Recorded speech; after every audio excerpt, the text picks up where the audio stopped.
প্রিয় পিয়াস মাহমুদ ভাই, আপনাকে বলছি, জনপ্রিয়তা কামানোর অনেকগুলো পন্থা আছে। তাই বলে জাতির যারা শ্রেষ্ঠ সন্তান, এদেশের আলেম সমাজকে নিয়ে আপনি যে ধরনের ভিডিও করা শুরু করেছেন, এটা মোটেই কাম্য নয়। আপনি তো কি ধরনের ভিডিও বানান এটা আপনি খুব ভালো জানেন। ডাক্তার এনায়েতুল্লাহ আব্বাসী হাফিজাহুল্লাহকে নিয়ে আপনি যে ভিডিওটা করেছেন, তার আগে আপনার উচিত ছিল ওনার সম্পর্কে জানা।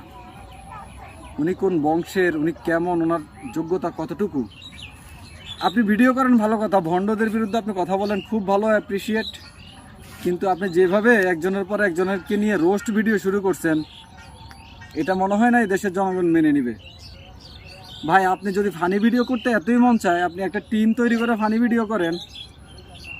আপনি আলেম সমাজ শুনেন, আলেম সমাজে আমাদের মতো মানুষ, তারা ফেরেশতা না। তাদের ভিতরেও কিছু দোষ ত্রুটি থাকবে, ভুল ভ্রান্তি থাকবে। সেটার জন্য আরেক আলেম আছে, তাদেরকে ধরিয়ে দিবে, সেটা তারা শুধরায় নিবে, তারা কথা বলে। তাদের লেভেলের একটা ব্যাপার আছে। আমার মতো সলিমুল্লাহ, আপনার মতো সলিমুল্লাহ যদি কলিমুল্লাহ মনে করেন যে তাদেরকে নিয়ে কথা বলে, তাদের ইজ্জতটা কোথায় যায়? তারা ইসলামের বিষয়ে তারা অভিজ্ঞ, অনেক বেশি অজ্ঞ। আর ডাক্তার এনায়েতুল্লাহ আব্বাসী হাফিজাহুল্লাহর ব্যাপারে তো নতুন করে কিছু বলার নাই। উনি এমন একজন আলেমী দিন, বাংলাদেশে যদি আপনি 10টা আলেম ধরেন, সবার উপরে তার নামটা আলহামদুলিল্লাহ থাকবে। জানি না এর বেশিও থাকতে পারে ফরজগারের দিক দিয়ে, অনেকে হয়তো বা। আমি সকল আলেমকে, সকল ঘরানার আলেমকে আমি সম্মান করি। যদি তারা ভুল করে, আমি সেটাকে অ্যাভয়েড করার চেষ্টা করি। তাদের সমালোচনা করতে হলে তাদের পর্যায়ে আমার যোগ্যতা লাগবে। আপনি যে সমালোচনা করতেছেন, আপনি নিজের প্রশ্ন করেন আপনার সেই যোগ্যতাটা আছে কি না।